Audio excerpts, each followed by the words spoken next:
Hello बच्चों, let's read this question. The question says, when a clean strip of zinc metal is placed in a solution of copper sulfate, a spontaneous reaction occurs. Which of the following observations are made?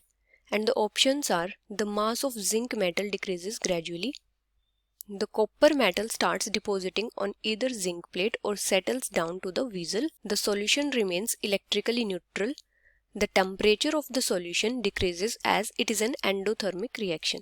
तो यहाँ पे हमारा की concept क्या होगा? अभी अगर हम बात करें जिंक मेटल की रिएक्टिविटी की, रिएक्टिविटी ऑफ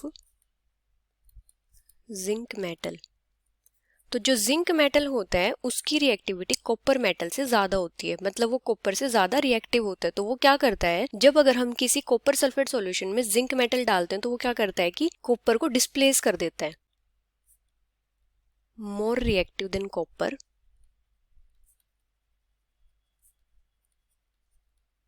इसकी वजह से क्या करता है, उसको डिस्प्लेस कर देता है, displaces the copper metal from solution. तो यहाँ पे जो रिएक्शन होगी वो किस टाइप से होगी, जैसे यहाँ पे कॉपर सल्फेट सॉल्यूशन था, जब हमने जिंक की स्ट्राइप डाल ली है, मतलब सॉलिड स्ट्राइप, तो यहाँ पे क्या होगा, ये जिंक मेटल इसको रिप्लेस कर देगा। यहाँ पे क्या होगा, यहाँ पे जिंक सल्फेट सॉल्यूशन और कॉपर मेटल फॉर्म होगा इस टाइप से सॉलिड फॉर्म में।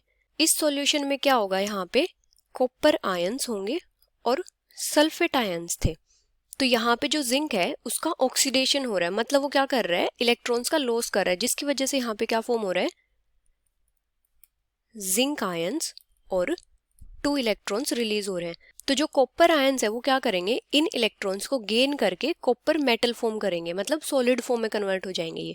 तो किस टाइप से रिएक्शन होगी, copper 2 plus 2 electrons copper form करेगा। तो यहाँ पे क्या हो रहा है, जिंक का तो ऑक्सीडेशन हो रहा है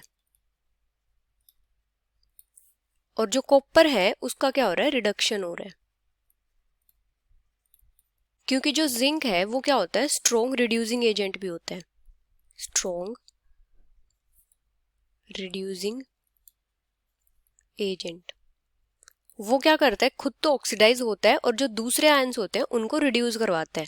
अभी यहाँ पे क्या हो रहा है, जिंक से जिंक आयंस फॉर्म हो रहे हैं, तो यहाँ पे क्या हो रहा होगा, मास रिड्यूस हो रहा है इसका, और जो कॉपर मेटल है सॉलिड फॉर्म में जो फॉर्म हो रहा है, क्या हो रहा है, ये या तो इसका डिपोजिशन हो रहा है जो जिंक प्लेट है उस पे, या फिर ये बॉटम में जाके सेटल हो रहा है, deposit on the zinc stripe और settles down in the vessel. और ये जो सॉल्यूशन फॉर्म हो रहा है ये क्या है, इलेक्ट्रिकली न्यूट्रल है,